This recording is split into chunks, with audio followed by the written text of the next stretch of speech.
Did you know that you could store this for an extended period of time by just vacuum sealing the pouch? Yes, sir. Yes, ma'am. What you want to do is get your vacuum sealer out, get your proper bag that fits this puppy, take it out of the box, slice into the packaging, place it into the vacuum device, seal it up. If you want, you can take the cooking instructions and add those to it. Or, well, like I do, I vacuum seal the entire box. I lay it sideways in my pouch, depending on what size box I'm going to put it in for long-term storage.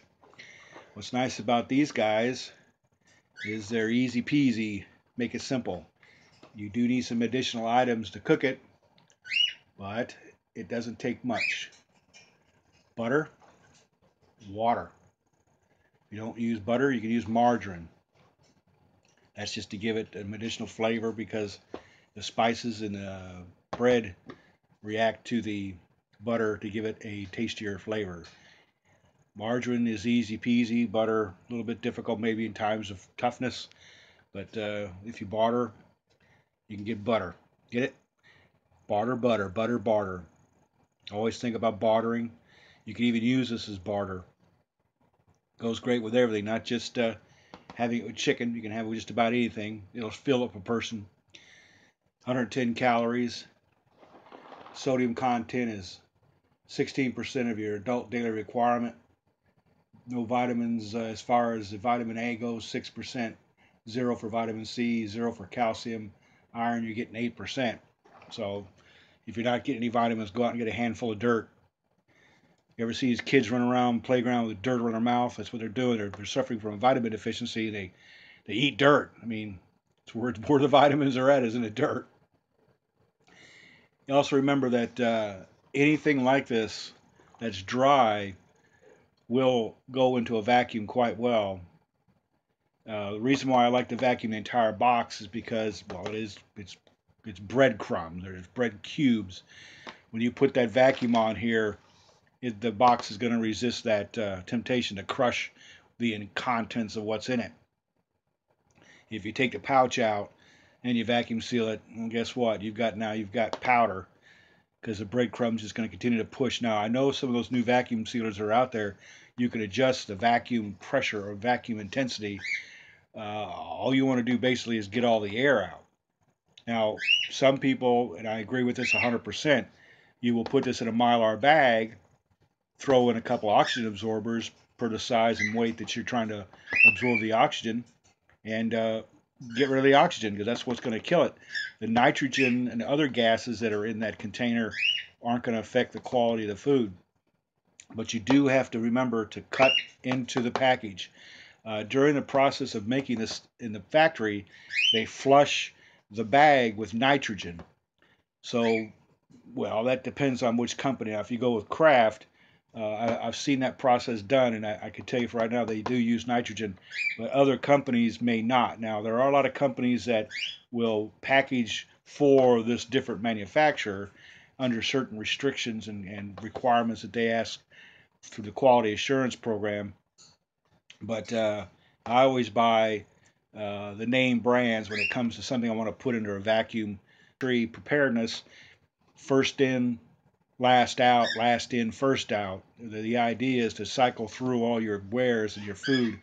And I'm a firm believer of store what you eat what you store, and you won't have any problems later on of what's called food fatigue. During World War I and World War II, thousands of people literally starved to death with a pantry full of food because they're sick and tired of eating the same thing over and over and over again. They starved to death. They gave up the will to survive because all they had was potatoes. All they had were turnips. In your pantry, take a good look. If you have a family of two, three, four, five, and on, get with those people and ask them, in a serious, honest discussion, if we had to shutter in, if we had to shelter in place, what would you want to eat? Now, we all know that some fine human beings are living 250 miles above orbiting the Earth. Those guys sit down way ahead of time, months and months, sometimes 18, 24 months ahead of time, and plan out their meals before they go on orbit because they know that food fatigue can do damage to the human body if not properly maintained. Now, up there, of course, there are scientists and engineers and technicians on the ground who watch their caloric intake and know what's going in and know what's coming out. But for the average guy, the average Joe, just like myself, I'm going to have a vast variety of different foods. If you haven't watched one of my previous videos, which shows what I have in the basement, that's just what's exposed is for you to see is just a fraction or the tip of the iceberg of what I've got down there. Because I have a family who don't just want to eat stovetop. They want to have other things. They're the proteins, the canned meats, the soups, the dry soups, dry powdered drinks. Again, I store military meals ready to eat of several different years of different menus. And being, I know what the production date was, I know when they were stored by the people that I bought them from, and I have good knowledge to know that that food has been kept in a cool climate while they had it from the time that they got it from their production supplier to the time it came on truck. Now I like to buy MREs this time of year because specifically the trucks that bring it from here to there aren't environmentally controlled. So if it sits outside and it comes down to freezing, I know that it only cycled maybe once while it got from point A to point B to get to me. A lot of times I'll open up the package of whatever I buy and I'll take a temperature measurement and find out that a lot of things have gone below freezing, but that's okay as long as the container's not damaged or like you hear a lot about these MREs delaminating. I just finished watching a review of a young fella who did one from 2005, and he pointed out that the actual container or the retort package was delaminating. What you have to remember is 2005, that's a long time to be hanging on to an MRE. I don't really expect anybody to eat an MRE that's 30 years old. I just don't. That's just not realistic. I did open up one of my MREs from the 90s and found out that the cookie that had M&Ms in that cookie it tasted exactly like the day it went under vacuum. So we all know that vacuuming under the right conditions, vacuum sealing was perfect.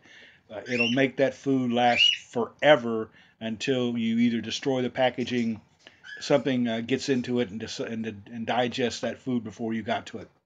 So, not to ramble on anymore, I want to wish everybody a happy new year. 2017 is going to be one of the best years of my life. We've gone through a lot of trials and tribulations over the last few decades, and we want to make sure that don't stop preparing because I'll tell you one thing right now, folks, $20 trillion isn't going away anytime soon. You just don't stroke of a pen have that debt go away. Consumer credit debt is extremely high right now, and unemployment may seem low, but I'll tell you right now, if like I quit looking for a job. I never really filed for unemployment because I was self-employed and I wouldn't be able to get the benefits anyway because I didn't put into it. Social Security is different. We won't go that route. Uh, so stay safe, stay well, stay on your meds. If you guys are taking medications, don't stop taking them. I'll